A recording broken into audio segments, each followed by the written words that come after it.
Xin tịch huy ba quê đi quê rồi mình là vô cố xa biểu giá bà dù Mỹ rồi ta rồi tân xin đó vấn nhân nói nà mà rồi nai Amen Ô phần xin đó mù đó khám ý rồi phía cô rồi này chân đồ khổ lông giá bà đi Phần xin đó mù đó khám ý rồi phía cô rồi này chân đồ khổ lông giá bà đi Ô kết định xin phía đó mù đó ta rồi phía cô rồi này chân đồ khổ lông giá bà đi Kết định xin phía đó mù đó Ô tân xin xin chế gì rồi mù đó tân xin đó vấn nhân nói phía cô rồi này chân đồ khổ lông giá bà đi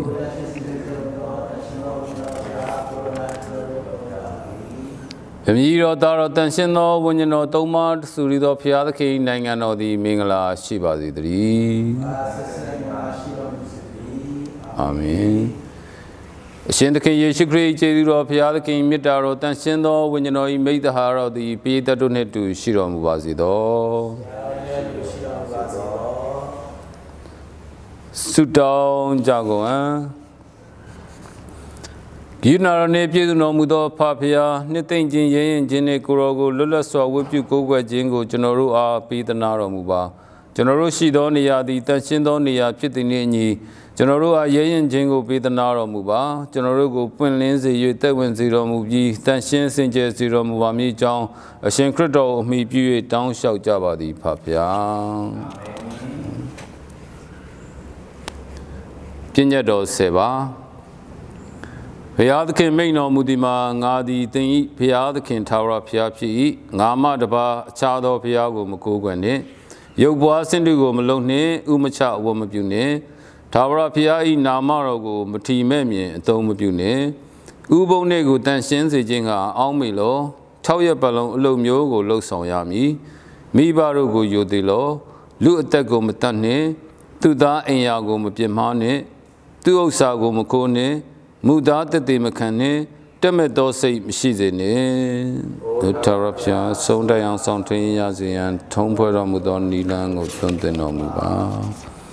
Cô rồi nhảy tế trên đi bia tế đồ nè tùy xí ra mù bà gì đó. Sự đau chá cô á. Xin tế tế bàn bùi nì bật thân á.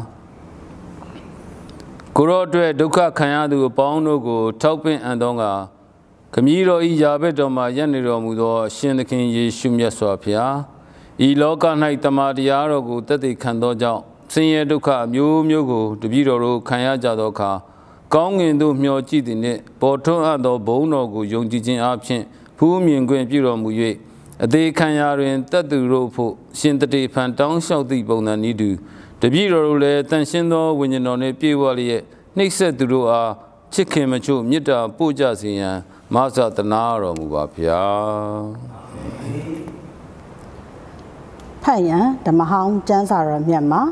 sát xuyên ta chú dia sao sao khăn chính là xử lý nghe là xem mà là sang nhật đại ရာဇဝင်သဒုတိယစာဆောင်ခန်းကြီး24ငယ်20မှစ၍ထိုကာလဖျားသခင်ဝိညာဉ်တော်သည်ပရောဟိတ်ယောယဒသာဇာခရိအပေါ်သို့တက်ရောက်၍လူပရိသတ်အထက်ရက်လျက်ဆင့်ဆိုသည်မှာသင်တို့သည်ကိုကြိုးရုပ်စေခြင်းငါထာဝရဘုရား၏ပညတ်တော်များကိုအဘဲကြောင့်လွန်ကျူးကြသည်။ငါထာဝရဘုရားကိုစွန့်ခွာကြသောကြောင့်ငါလည်းသင်တို့ကိုစွန့်ခွာတော်မူပြီးဟုသောဘုရားသခင်ဗျာဒိတ်တော်ကိုဆင့်ဆိုရာလူပရိသတ်တို့သည်သင်းဖွဲ့လျက်ဗိမာန်တော်တိုင်းအတွင်ဘုရင်မင်းအမိန့်တော်အရခဲနှင့်ပစ်တက်ကြ၍သေလူစဲအခါဤအမှုကိုထာဝရဘုရားရှုကြည့်စီရင်တော်မူပါစေသောဟုဆိုခဲ့၏ယောရှမင်းသည်ဇာခရိအဖယောယဒပြုခဲ့သောကျေးဇူးကိုမထောက်ထားဘဲသားကိုတတ်လီစွာတကားဤသည်ကထာဝရဘုရား၏နှုတ်ကပတ်တရားတော်ပေသည်ဩဝါဒဖို့ခံထားသောကြံကြက်မှာဓမ္မတော်ဝတ္ထုအခန်းကြီး9အငယ်54မှနေ60အထိတိုင်ထိုစကားကြောင့်သူတို့စိတ်နှလုံးထိခိုက်၍အံကြိတ်ကြရာတထေပန်သည်တန်ရှင်းသောဝိညာဉ်တော်နှင့်ပြည့်လျက်ကောင်းကင်သို့မျှော်ကြည့်စဉ်ဖျားသခင်ဘုန်းတော်ကို၎င်းဖျားသခင်ညာဘက်တော်မှာယေရှုရပ်နေတော်မူသည်ကို၎င်းမြင်သဖြင့်ကောင်းကင်ပွင့်၍ဖျားသခင်ညာဘက်တော်မှာလူသားရပ်နေတော်မူသည်ကိုမြင်ပါသည်ဟုဆိုသည့်ကာလထိုသူတို့သည်ပြင်းစွာအော်ဟစ်လျက်နားပိတ်လျက်တတေဖန့်ထန်တဟုန်တည်းပြေးဝင်၍မြို့ပြင်သို့ထုတ်ပြီးလျင်ခဲနှင့်ပြစ်ခတ်ကြသောတက်သေးတို့သည်ကိုအင်းကြီးများကိုရှောလူအမည်ရှိသောငယ်ရွယ်သူ၏ခြေရင်းတွင်ချထားကြ၏ပြစ်လျက်နေကြစဉ်တထေပန်သည်အိုးရှင်ယေရှုကျွန်ုပ်ဝိညာဉ်ကိုလက်ခံတော်မူပါဟုဟစ်ခေါ်တောင်းလျှောက်ပြီးလျင်ဒူးထောက်လျက်အရှင်ဘုရားဤပြည့်ဝံကိုသူတို့ပေါ်တွင်တင်တော်မူပါနှင့်ဟုကျေသောအတန်နှင့်ကြွေးကြော်ပြီးနောက်အိပ်ပျော်ရှာလေ၏ဤဒီကဘုရားသခင်၏နှုတ်ကပတ်တရားတော်ပေသည်ထာဝရဘုရားသည်ပိဋကတ်တို့နှင့်တွေ့ရှိတော်မူပါစေသောတန်ရှင်သောအင်္ဂလိပ်ကျမ်းချက်ကရှမဿဲအင်္ဂလိပ်ကျမ်းခန်းကြီး23အငယ်34မှာဘုခရတော်ဘုရားဘုန်းတော်ရှာပါစေသောအချို့တို့ကိုတက်၍ကားတင်ခြင်းအချို့တို့ကိုဓမ္မယုံများတွင်ရိုက်နှက်လျက်တမျိုးမှတမျိုးသို့လိုက်လံညှဉ်းပန်းခြင်းများကိုသင်တို့ပြုအပ်သောပရောဖက်များပညာရှိများကျမ်းတတ်ဆရာများကိုငါဆေလွတ်မည်အကြောင်းမှာသူတော်ကောင်းအာဘီလအသွေးကစ၍တန်ရှင်းရာဌာနနှင့်ပူဇော်ရာပလင်တော်ကြားတွင်သင်တို့တက်ခဲ့သောဘာခရိသားဇာခရိအသွေးတိုင်အောင်ဤမြေကြီးပေါ်တွင်တွန်းသမျှသောအပြစ်ကင်းသူ၏သွေးပြစ်သည်သင်တို့အပေါ်သို့တင့်စေခြင်းဟာသည်ယခုလူမျိုးပေါ်သို့ဤအရာခတ်သိမ်းရောက်မည်ငါအမှန်ဆို၏ပရောဖက်တို့ကိုတက်၍စေတမန်တို့ကိုပြစ်ခတ်လေရှိသောအိုယေရုရှလင်မြို့ကျမသည်သားငယ်များကိုအတောင်အောက်တွင်စုသိမ်းထားသည့်နည်းတူငါသည်သင်၏သားသမီးများကိုစုသိမ်းထားလိုသည်မှာကျိန်ဖန်များလာလေစွာသင်ကမူအလိုမရှိကြတင့်နေရာကိုလက်လွတ်တော်မူပြီတကားအတို့ဆိုသောထာဝရဘုရား၏နာမတော်နှင့်ကြွလာသောရှင်၌မင်္ဂလာရှိပါစေသောဟု၍သင်တို့မကြွေးကြော်မီအတွင်ငါကိုအလင်းမြင်ရတော်မူမဟုတ်ငါဆိုသည်ဟုမိန့်တော်မူ၏ခရစ်တော်ဘုရားကျေးဇူးကြီးလာပါပြီအားလုံးပဲမင်္ဂလာပါဒီကနေ့ကတော့ကျွန်တော်တို့26ရက်ဒီဇင်ဘာဖြစ်ပါတယ်ကျွန်တော်လော်ကီရဲ့သတ်မှတ်ချက်အရဆိုရင်တော့ကျွန်တော်တို့ကဘာမှာဒီကနေ့ကို Boxing Day လို့ခေါ်ပါတယ်ဆိုတော့ originally ကျွန်တော်တို့ဒီ Boxing Day ကเนาะကျွန်တော်19ရာစုမှာစတင်ပေါ်ပေါက်လာတဲ့ကျင့်သုံးမှုတစ်ခုဖြစ်ပါတယ်เนาะမူလကတော့အဲ့ဒီနေ့မှာကျွန်တော်တို့ဆင်းရဲသူများအတွက်เนาะ box ဆိုတာတက်တာထဲမှာပစ္စည်းတွေအစားအသောက်တွေလက်ဆောင်တွေထည့်ပြီးတော့ဆင်းရဲသူများကိုဟလာဝင်ခါဖို့အတွက်ရည်ရွယ်တာဖြစ်ပါတယ်ဒီကနေ့မှာတော့ကဘာမှာ Boxing Day မှာအထူးကလုပ်ကြတာကတော့ဈေးဝယ်ထွက်ကြခြင်းဖြစ်ပါတယ်เนาะကျွန်တော်တို့အသင်းတော်ရဲ့သတ်မှတ်ချက်အသင်းတော်ရဲ့ထုံးစံအရဆိုရင်တော့ဒီကနေ့ဒီဒီဇင်ဘာ26ရက်နေ့ဒီ Saint Stephen Day ဖြစ်ပါတယ်ရှင်သတေဖန်ရဲ့ပွဲနေ့ကြီးဖြစ်ပါတယ်ဒါကြောင့်ဒီကနေ့မှာကျွန်တော်ရှင်သတေဖန်ရဲ့အကြောင်းကိုကျွန်တော်ဆင်ခြင်ပြီးတော့မှရှင်သတေဖန်ရဲ့ အကြောင်းအရာကနေပြီးယနေ့ကျွန်တော်တို့အတွက်ဘာဆင်ခြင်စရာသင်ခန်းစာယူစရာရှိလဲဆိုတာကိုအနည်းငယ်ခွန်အားပေးဝေမျှသွားမှာဖြစ်ပါတယ်เนาะကျွန်တော်တို့26ရက်နေ့เนาะ26ရက်နေ့ December right after the Christmas ပေါ့เนาะ Christmas ပြီးနောက်တစ်ရက်ချက်ချင်းမှာဘာဖြစ်လို့ရှင်တတိပံပွဲနေ့ကိုထားရှိတာဖြစ်ပါတယ်လေเนาะဘာကြောင့်လဲအကြောင်းရင်းပေါ့เนาะအဲ့တော့ကျွန်တော်ကြည့်တဲ့အခါမှာ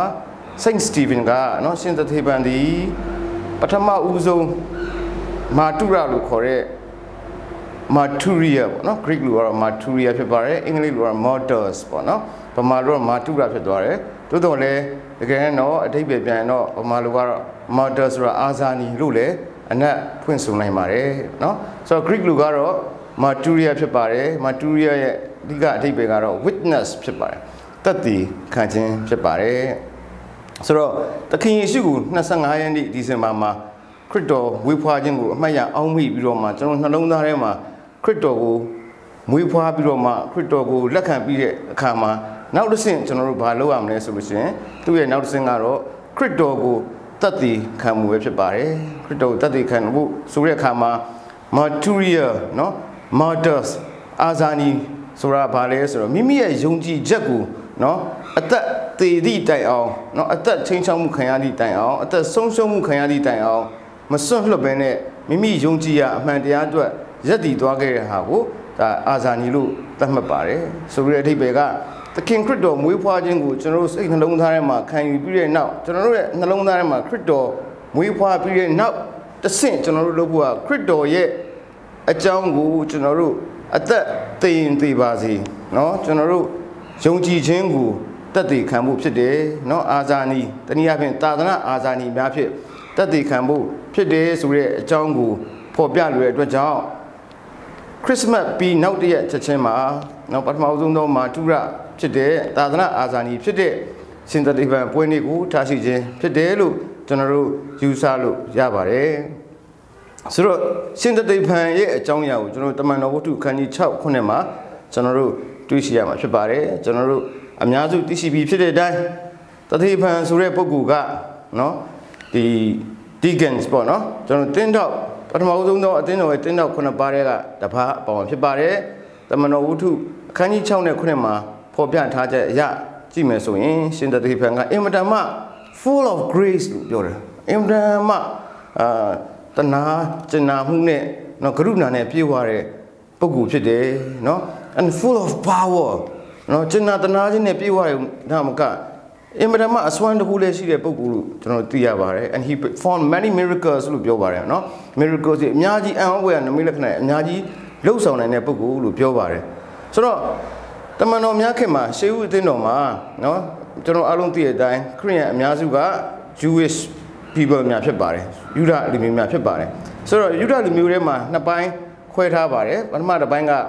Palestinian Jews လို့ပြောတဲ့ဒီပါလက်စတိုင်းပြည်မှာနေထိုင်ကြတဲ့ယူဒလူမျိုးများနဲ့နောက်တစ်မျိုးကတော့ Hellenistic Jews လို့ခေါ်တဲ့ Greek ရိုးရာယဉ်ကျေးမှုလွှမ်းမိုးခြင်းကိုခံရတဲ့ဟလာယူဒလူမျိုးများဖြစ်ပါတယ်ဆိုတော့ဒီ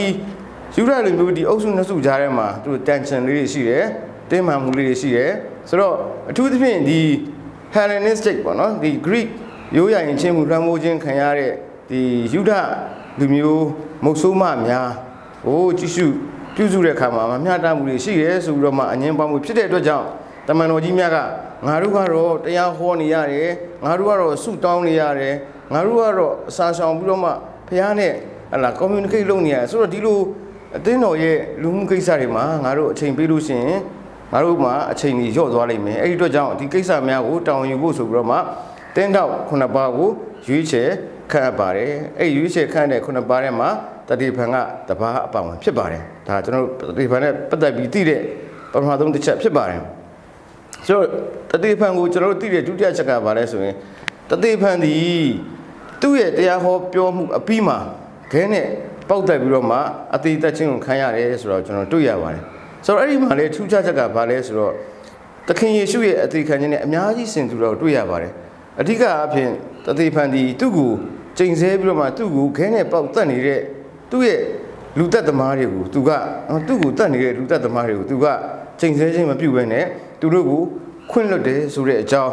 တ သူဖော်ပြခဲ့ပြီးတော့မှဘုရားသခင်ထံစီမှာသူတို့ကိုအပြစ်မြည်ဖို့ဆုတောင်းခဲ့တယ်ဆိုတာကိုကျွန်တော်တို့အင်မတန်မှ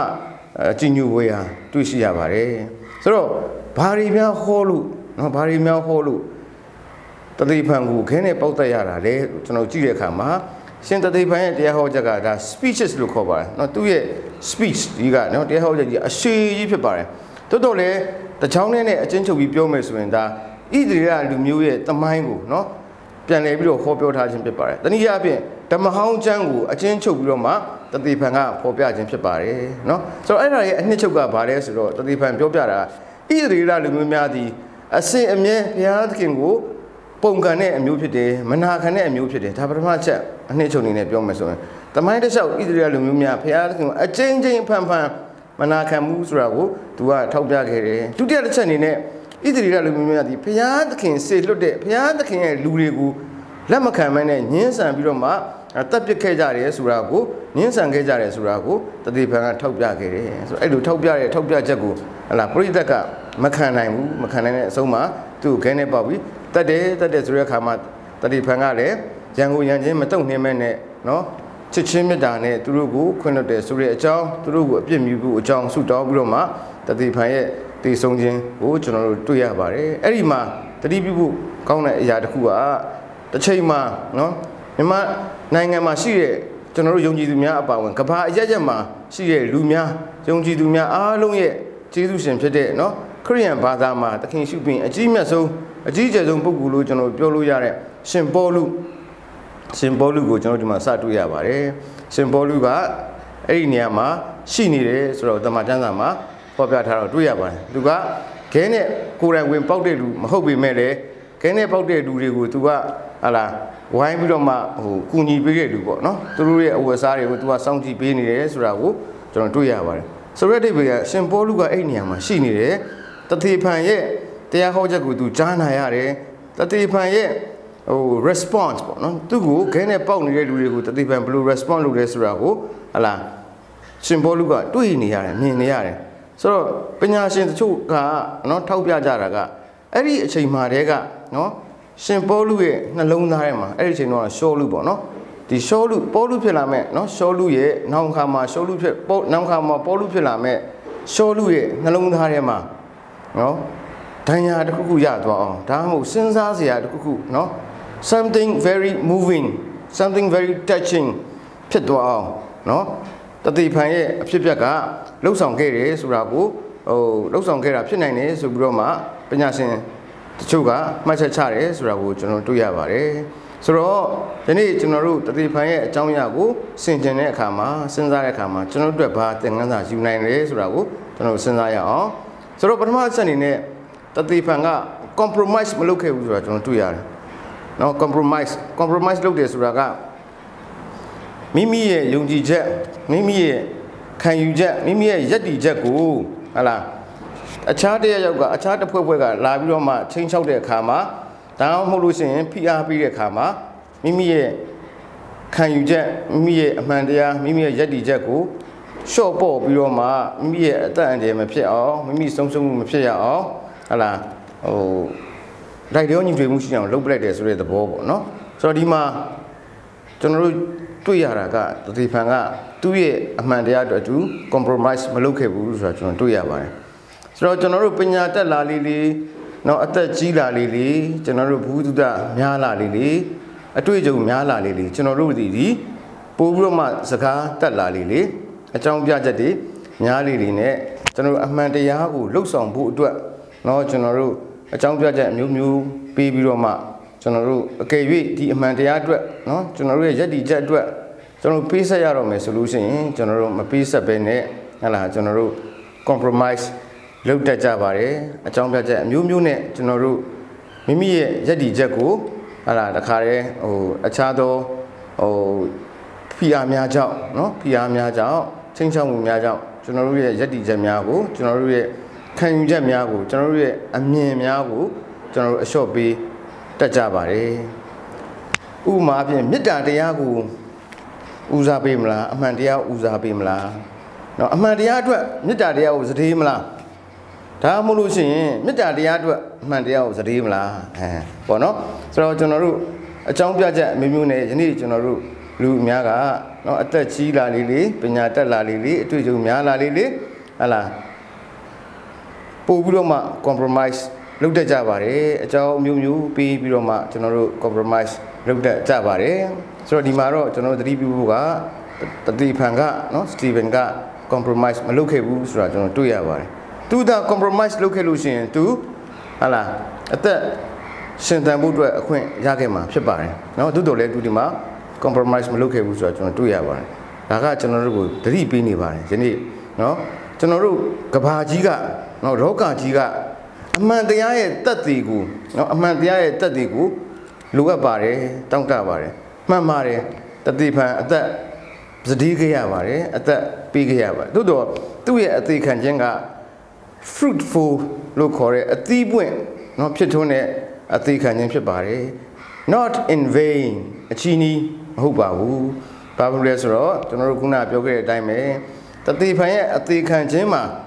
ရှိနေတဲ့ရှောလူဆိုတဲ့ပုဂ္ဂိုလ်လေးအဲ့ဒီတုန်းကနောက်တစ်ချိန်မှာပေါလုဖြစ်လာမဲ့ရှောလူဆိုတဲ့ပုဂ္ဂိုလ်လေးကိုဟာလားတွေးခေါ်စရာစင်ကြင်စရာเนาะအများကြီး motivation ပေါ့เนาะတွန်းအားပေးနိုင်ခဲ့တယ်လှုံ့ဆော်နိုင်စွမ်းရှိခဲ့တဲ့တည်ခြင်းတရားဖြစ်တယ်ဆိုတာကိုကျွန်တော်တို့တွေ့မြင်ရလို့ပဲဖြစ်ပါတယ်တနည်းအားဖြင့်ပြောမယ်ဆိုတော့ယနေ့ကျွန်တော်တို့လောကကဘာကြီးကเนาะသာသနာအာဇာနည်များပေါ့เนาะဆိုတော့မာထုရဆိုတဲ့စကားကတော့เนาะကျွန်တော်ပထမဆုံးပြောခဲ့တဲ့အတိုင်းပဲအင်္ဂလိပ်စကား martyrs ကလာပါတယ်ဒီ martyrs ဆိုတာက Greek လို့ martyria လို့ပြောပါတယ်အဓိပ္ပာယ်ကတော့ witness ပဲเนาะဘာ witness လုပ်တာလဲ Christ witness လုပ်တာဖြစ်ပါတယ်เนาะဆိုတော့အဲ့လို witness လုပ်တဲ့အခါမှာအသက်သေသည့်တိုင်အောင်เนาะအသက်ပေးရသည့်တိုင်အောင်เนาะ Christ အတွက်เนาะတနည်းအားဖြင့်အမှန်တရားအတွက်ရက်ဒီပေးဆက်ပြီးတော့မှတတ်သိခံခဲ့ကြတဲ့ပုဂ္ဂိုလ်ဖြစ်ပါတယ်ယနေ့ခရစ်စမတ်ပြီးနောက်တရက်မှာကျွန်တော်တို့ခရစ်ယာန်များကိုဒီရှင်သန်ပပွဲနေ့အားဖြင့်เนาะကျွန်တော်ခရစ်ယာန်များဒီသာသနာအာဇာနည်များတနည်းအားဖြင့်သာသနာရဲ့အမှန်တရားအတွက်မိမိတို့ရဲ့ပေးဆက်ခြင်းများနဲ့မိမိတို့ရဲ့ဆွန့်လွတ်ခြင်းများနဲ့တတ်သိခံတဲ့လူများဖြစ်ကြဖို့အတွက်တိုက်တွန်းနှိုးဆော်လျက်ရှိပါတယ်ဆိုတဲ့အကြောင်းနည်းငယ်ပေါ်ပြရင်းနဲ့ညီကုန်းချုပ်ပါတယ်ကျမ်းစာသူရောက်စီတိုင်းရဲ့အပေါ်မှာအသက်ရှင်တော်ဘုရားသခင်ရဲ့ကြီးမားစွာသောမေတ္တာကြီးမားစွာသောမျက်နှာသာပေးခြင်းနဲ့ကောင်းကြီးတို့ဆွေဝစွာတက်ရောက်ပါစေကြောင်းဆုတောင်းပါတယ်အာမင်ကျွန်တော်တို့၌ရှင်သခင်တစ်ပါးယုံကြည်ခြင်းတစ်ပါးဗရိစ္ဆာန်တစ်ပါးခတ်သိမ်းသောအရာထက်ခတ်သိမ်းသောအရာမှမွန်မြတ်ရာဖြစ်သောအဖခမည်းတော်တဆူရီရှိသောကြောင့်ကမ္ဘာလုံးရှိခရိယာန်များတို့နှင့်တူဘိုးဘေးတို့အတည်ပြုခဲ့သောနိစိတ်ယုံကြည်ချက်ကိုယုံကြည်ခြင်းဖြင့်ရွတ်ဆိုကြကုန်အံ့မိုးမြေယူပါအာယူပါအရာခတ်သိမ်းကိုဖန်ဆင်းပြည့်ပြည့်တော်မူထသောအနန္တတကုနှင့်ပြည့်စုံတော်မူထသောတပါးရီဖြစ်တော်မူထသောခမည်းတော်ဘုရားသခင်ကိုကျွန်ုပ်ယုံကြည်ပါ၏ဧကဗုဒ္ဓဖြစ်တော်မူထသောရှေးကဘာမရှိမီခမည်းတော်အားဖြင့်ဖြစ်ပွားစေခြင်းကိုခံတော်မူထသောဖျားမဖျားအလင်းမအလင်းမုတ်ချဖျားမမုတ်ချဖျားဖြစ်တော်မူထသောဖန်ဆင်းခြင်းအားဖြင့်မဟုတ်ဖြစ်ပွားစေခြင်းအားဖြင့်ဖြစ်တော်မူထသောခမည်းတော်နှင့်တစားတည်တည်ဖြစ်တော်မူထသောအရာခတ်သိမ်းကိုဖြစ်စေတော်မူထသောလူတော်အပေါင်းတို့ကိုကယ်တင်အပ်သောငါကောင်းကင်ဘုံမှဆင်းသက်ကြွလာတော်မူထသောတန်ရှင်းသောဝိညာဉ်တော်အားဖြင့်ကညာမရိဝါ၌တည်တည်တော်မူထသောလူဇာတိကိုယူဆောင်တော်မူထသောကျွန်ုပ်တို့ဖို့ပုံတိပိတမင်းလက်ထက်ကားတိုင်းတင်သောဒုက္ခဝေဒနာ၌ကျင်လည်တော်မူထသောတကြိုချင်းခံတော်မူထသောကျမ်းစာတော်လာရှိသည့်တိုင်သုံးရက်လေသောနေ့၌တည်ခြင်းမှရှင်ပြန်ထမြောက်တော်မူထသောကောင်းကင်ဘုံသို့တက်ကြွတော်မူထသောခမည်းတော်၏လက်ရတော်မှဆန်နေတော်မူထသောတေသူရှင်သူတို့ကိုစီရင်ဆုံးဖြတ်ခြင်းကဘုံအာနုဘော်တော်နှင့်တဖန်ကြွလာတော်မူအပ်သောအဆုံးမဲ့နိုင်ငံတော်ကိုပိုင်တော်မူထသောတပါးရီသောရှင်သခင်ယေရှုခရစ်ကိုလည်းကျွန်တော်ယုံကြည်ပါ၏အသက်ပေးတော်မူထသောခမည်းတော်သားတော်တို့ထံမှထွက်ကြွတော်မူထသောခမည်းတော်သားတော်တို့နှင့်တူချီးမွမ်းကိုးကွယ်ခြင်းကိုခံတိုက်တော်မူထသောပရောဖက်တို့အားဖြင့်ပြရိတ်တော်ကိုလွှင့်တော်မူထသောတန်ရှင်းသောဝိညာဉ်တော်ဖျားကိုလည်းကျွန်တော်ယုံကြည်ပါ၏တမန်တော်မှဆက်နဲ့ဆင်းသက်၍တပါးရီသောတန်ရှင်းသောကတ်သလစ်သင်းတော်ကိုလည်းယုံကြည်ပါ၏အပြစ်ဖြစ်လွတ်ခွင့်ရှိသောတပါးရီသောဗတ္တိဇံမင်္ဂလာကိုလည်းဝန်ခံပါ၏တေသူတို့၏ရှင်ပြန်ခြင်းကို၎င်းတမလွန်ဘဝ၌သက်ရှင်ခြင်းကို၎င်း ကျွန်တော်မျှော်လင့်ပါ၏အာမင်တော်ကလုံးရှိခရစ်တော်သင်တော်နဲ့လူသူတော်အားလုံးအတွက်ဆုတောင်းမေတ္တာပို့ကြကုန်အံ့လူခတ်သိန်းတို့အတွက်ဆုတောင်းပတနာပြု၍မေတ္တာပို့ကြရမည်ဟုကိုရောဤတမန်တော်ရှင်ဘောလူအားဖြင့်ကျွန်တော်တို့အားသုံးသင်တော်မူသောကောင်းငင်ဘုံရှင်ဖဖျားကျွန်တော်တို့သည်တန်ရှင်းသောကာတိုလစ်အသင်းတော်ဖို့မေတ္တာပို့ကြပါသည်ယင်းသည်တမန်တရားစီလုံးညီညွတ်ခြင်းတညီတညွတ်တဲ့ဒီနေ့ခွင့်ပြုတော်မူပါမည်ကြောင်းတနာတော်ခံကြပါသည်သာသနာပိုင်များမှစာ၍တန်ခါဆရာများတို့အတွက်အထူးသဖြင့်ကျွန်တော်တို့ဤသာသနာပိုင်ချုပ်မန်စတီဗင်တမ်းမြင့်ဦးကျွန်တော်တို့ဤသာသနာပိုင်များကျွန်တော်တို့ဤဘုန်းတော်ကြီးတို့ကိုကျမ်းမာခြင်းငြိမ်သက်ခြင်းဝိညာဉ်တော်ဤပြေဝသောဆုကျေးဇူးတော်များကိုပေးသနာတော်မူ၍စက္ကရမင်္တမင်္ဂလာများကိုတင့်လျော်မှန်ကန်စွာပြည့်ပြည့်နိုင်ကြစေရန်မဆာသနာတော်မူပါထာဝရဘုရားကယ်မသနာတော်မူပါထာဝရဘုရားကယ်မသနာတော်မူပါထာဝရဘုရားကယ်မသနာတော်မူပါတကမ္ဘာလုံးညီသက်ခြင်းရရှိစေခြင်းလုံကနိုင်ငံတကာတို့ကိုဖြောင့်မတ်ခြင်းလမ်းစဉ်သို့ပို့ဆောင်ခြင်းခံစီရန်၎င်းနိုင်ငံတော်အစိုးရမှစာ၍လက်ခံရရှိတို့ကိုကောင်းကြီးမင်္ဂလာဉာဏ်ပညာနှင့်ပြည့်စုံစေတော်မူလျက်ကျွန်တော်တို့၏သက်တာတစ်လျှောက်လုံးညီသက်စွာနေခွင့်ကိုပြုစေတော်မူပါမည်အကြောင်းဆုတောင်းမေတ္တာပို့ကြပါသည်ခရစ်တော်၏ကိုယ်ခန္ဓာအင်္ဂါစိတ်ပိုင်းများဖြစ်သောကိုရောဤသားသမီးတို့အတွက်ဆုတောင်းမေတ္တာပို့ကြပါ၏ခြားနာသောခေါ်တော်မူခြင်းခြားနာသောဆုကျေးဇူးစသည်တို့ကိုအသုံးပြု၍အသင်းတော်တည်ထောင်ရာနှင့်ဧဝံဂေလိတရားတော်နှံ့ပြားစေရန်ကုညီမဆတော်မူပါမည်အကြောင်းတနာတော်ခံကြပါသည်ယခုဝိပုကိုယ်ကိုယ်လည်းနေကြသောဤပရိသတ်တို့အားဘုရားတရားကြီးညိုခြင်းနူးညံ့သိမ်မွေ့သောစိတ်နှလုံးအားဖြင့်ကိုရောဤနှုတ်ကပတ်တော်ကိုကြားနာလျက်တန်ရှင်းစင်ကြယ်ခြင်းနှင့်ဖြောင့်မတ်ခြင်းအားဖြင့်ကိုရောဤအမှုတော်ကိုထမ်းဆောင်နိုင်ကြစေရန်ဆုကျေးဇူးတော်ကိုပေးသနာတော်မူပါအကြောင်းသနာတော်ခံကြပါသည်ယုံကြည်ခြင်းလက္ခဏာအားဖြင့်ဆုတင်ကြကုန်သောသူတို့သည်တာတော်ဤဝေဒနာတော်အားဖြင့်မကုံဆုံးနိုင်သောဆုကျေးဇူးတော်များရရှိကြသည့်အတွက်ကျေးဇူးတော်ကိုချီးမွမ်းကြပါ၏ဤလောကတွင်ကိုရောဤပါရမီများကိုမိမိတို့၏အသက်တာ၌ပြခဲ့ကြကုန်သောကိုရောဤတန်ရှင်းသူများအထူးသဖြင့်ယနေ့ကျွန်တော်တို့တည်ရသောရှင်သေပိုင်း၏အသက်တာ၌ထင်ရှားသောပါရမီများကိုကျွန်တော်တို့တွေ့ယူကြလဲသူတို့နှင့်အတူကောင်းကင်နိုင်ငံတော်သို့ဝင်စားရန်သနာတော်ခံကြပါသည်ခရစ်တော်ဘုရားကယ်မသနာတော်မူပါခရစ်တော်ဘုရားကယ်မသနာတော်မူပါခရစ်တော်ဘုရားကယ်မသနာတော်မူပါကျွန်တော်တို့လျာစိုက်ပျိုးရေးနှင့်တတော်များတရိစ္ဆာန်နှင့်အနဝမွေးမြူရေးစသည်တို့၌ကျေးဇူးတော်ကိုချီးမွမ်းခြင်းအဖြစ်အသီးပွင့်များကိုခံစားရ၍နိုင်ငံတော်ဖွံ့ဖြိုးစေရန်ကောင်းကင်ဘုံမှကိုရောဤကောင်းကြီးမင်္ဂလာအပေါင်းတို့ကိုသွန်လောင်းတော်မူပါမည်အကြောင်းသနာတော်ခံကြပါသည်မကြမ်းပါသောသူတို့အတွက်ပဂရိကျမ်းမာခြင်းကိုရောက်စေရန်ဆုတောင်းမေတ္တာပို့သကြပါသည်ကုန်းကြောင်းရေကြောင်းလေကြောင်းခီးသွားလာသောသူများမိမိတို့လူရခီးသို့ချောမောစွာရောက်ရှိကြစေရန်ဆုတောင်းမေတ္တာပို့ကြပါသည်စိတ်ဝမ်းနဲ့ပူဆွေးနေသူများဆင်းရဲနံပါတ်သူများမုတ်ဆိုးမှမိမမဲ့ကလေးများနှင့်အကျဉ်းခံရသောသူများအတွက်ဆုတောင်းမေတ္တာပို့ကြပါသည်ထာဝရဘုရားကယ်မသနာတော်မူပါထာဝရဘုရားကယ်မသနာတော်မူပါထာဝရဘုရားကယ်မသနာတော်မူပါကိုပြုမိဖို့သည့်အပြည့်တုစိုက်များကိုစင်သက်တရိတံဝေကရ၍သူတစ်ပါးတို့အားချက်ချင်းမေတ္တာရှိလျက်ရှေ့သို့ဆက်လျက်ဘုရားသခင်ပညတ်တော်များတိုင်ဆောင်ထိန်ခြင်းတရားတော်လမ်းတိုင်လျှောက်လိုက်ခြင်းအသစ်သောပြုမှု၌ကျင်လည်ခြင်းများကိုပြုရန်ကြံရွယ်သဘောထားကြသူတို့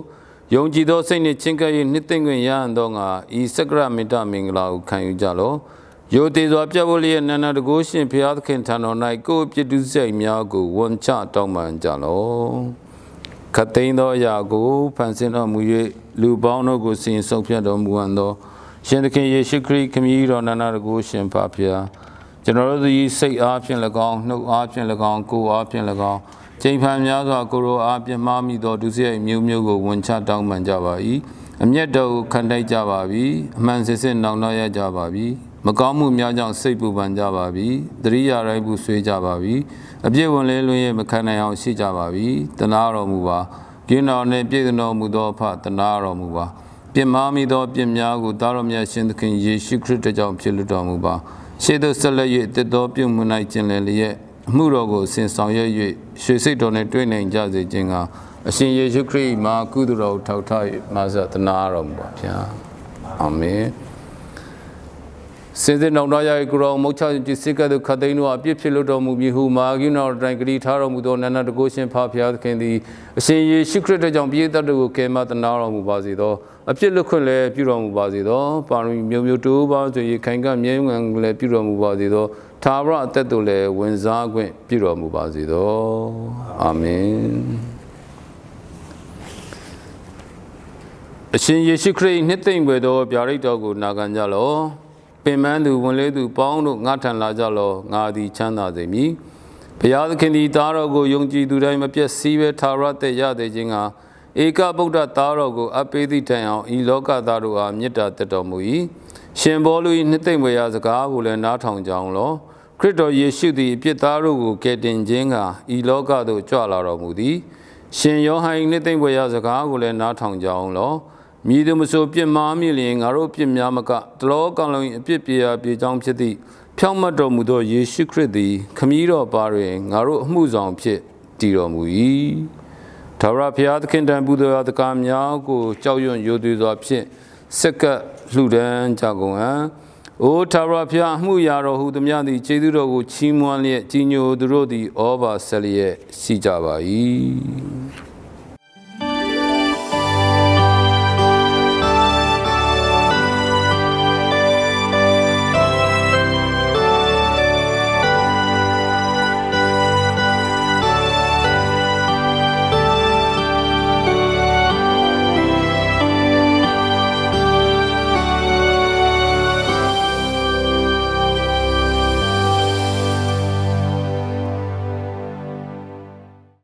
Sudong Jagoan, Tanshindo, Kongan de Mamai, Gowe, Kolong Jingo, Sinkai Ramudi, the law gallery transition O Tarapia, Shishi the Miadi, Goro Tamapi, Goro Pangodalin, General Sekajabadi, the good General Ludanja, Danama Savi, Buddha the Gamyane, Muramia Samyajadia, Seta Jado, General Lekano Muamija, a shin Yeshuko, me be at the Naro Kanyabadi, Mesopia. Amen. Tara Pia, the Peter donate to Shiro Mubazido. Seiko Timyao Jalo. A Shentara Pia, King Chidurogo, Chimwan Jago. Naragoshin Papia, King Benzino Muchin, I bound on Nukovato, Arpin, General Podo, Teado, Arming Lao, no better Mulier. Adeno Mimi came on the way you each or Mubi, Mimico by Pussy and Lucien Luzadigo, you sound Omuga, General Bound and Sunny Romudo jump, Jedurogo, Chimuan Jendiga, alone Titan door, what they are, Chepai. A Tuzo to that they can do woman let General di Kota, who teaches or Picha Billion, then send the road to go a Manuman bone to the Boo Yazichinga, to the road Sibuka Jado Parmi, Mimu Arpian, Ponte go Lagon, Sanzani Jado, Tuka Arpian. Kotaro Muduro Miolinia do Chana Jingo,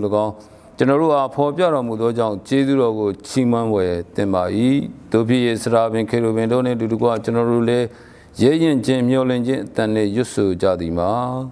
Gong Gimbo Generation Tara Piadi, Tanshenomui, Tanshenomui, Tanshenomui, Gong in Yejidi, Bono Nepilia Shibai, Atomia Sono Tara Pia, Bono Tinsha Bazido, Amen. Tarapia Nama ne Kuchala Mudo Shindi Mingala Shizedri Hoshana Then Shinjin Pangma Chintana Jiro Bone Piduno Mudo Papia Sauna Guru di General Gubi Knitting Piro Mugevadi Pioleja Tono Ludamia Pinya Diane Yibu the Gao Piro Muye Chinkala Yodoka Ludari Pitizemia Peshian the body do Tarogo Yenukatin Shimship Pidanara Guru di Tanshindo Bukunya Marima Luzadigo Yusangi, Pias and Lucens Pito Mubi, Purus in Ludamia Kando Songzan, Noxachin, Mumu Kano Muye, a Pima Ba Ludakedo, Tessino Mugebai, Guru Shindi Lurolia, Karen Nodo Sheshu Shakdoro Mubi, a day Kano Muchin Apin, General Kating and the Chini, Piwa Solino Budo the Gago, Sekado Mui. Shin Yeshudi Burkanonia, Mongo Yue, Jedro Chimwan Billion, Pero Muliet, Idiga Denobo Suno Nago Canadi, Nago the Dija Chenha, Ido Pujalo, who may no mui.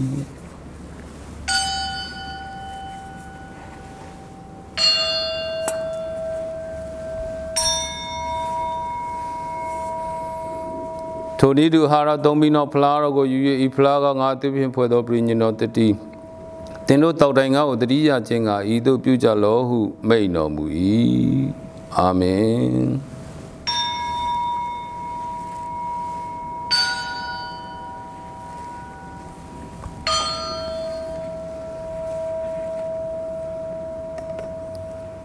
Sin Yeshukri, they can Mujingo, the Rija, Shibiatabel, Mujingo, Jinia, Jim Bono, Nichola, Mujingo, Samyo, Jin Abje, Ibudo, the Garago, Sekajava, the Papia. Then send over when you know Piago, generally Ibudo, the Gamia, but the Silupi, the Naramuba. Ibora kind of generally the King Shukrin at Lunduari Pili, at this Sindo, Budo, the Gapsiro Muba, Kuro Apin, Corona di Corona.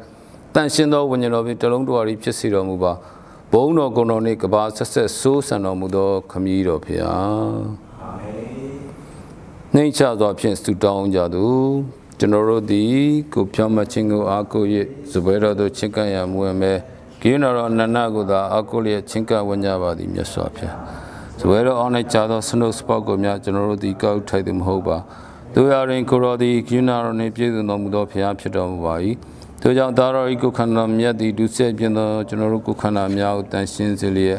A day of Miadile, General Seguin Miao, Sinja de Pien, General the Daro Nai Mieti Jai, to Daro General Mieti Mude Jinga.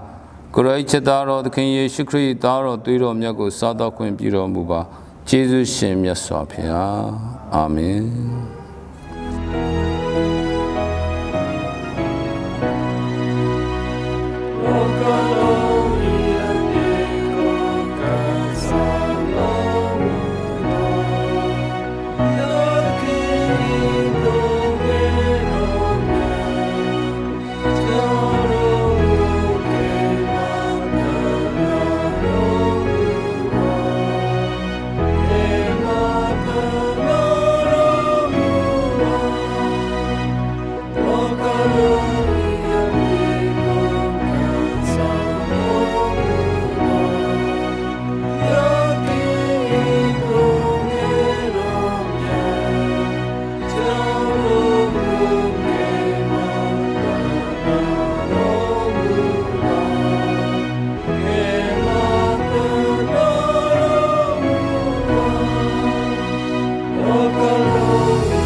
The noble son of Mudasin Yeshukri Crown and 3 of Yagukan, Chidro, Chimali, Yongji Champion, to win Chinkajalo.